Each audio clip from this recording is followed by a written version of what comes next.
Hello everyone, welcome back to my YouTube channel Home Decorating Ideas 289. This video is for you guys. This is amazing, nice looking. It's very beautiful decoration ideas. In today's video, you will be told how you can decorate your house on your wedding day and how you can decorate your room.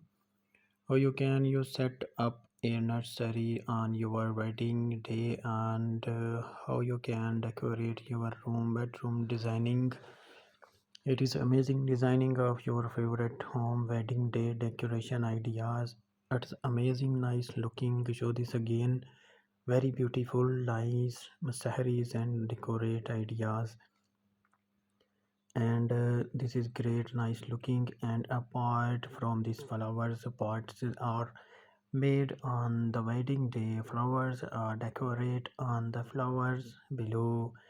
The flowers are used on the walls, and after that the urban look on the walls and above the bed,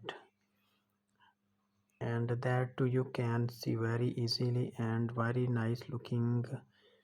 It is great nice looking. Show this again, very beautiful decor ideas. If you are new to the my YouTube channel, then subscribe and press the bell icon to get the latest videos. I hope you liked this video and I am really excited to share this video your friends and your family. Your family is nice looking. It's great nice. Show this again, very beautiful tables and very beautiful decoration and designing. Living room decoration ideas. Marriage me and marriage designing. Marriage day design decor ideas. I hope you liked this video and like and share your friends, families and always Facebook or groups and families. Thanks for watching this video. Until next time, take care.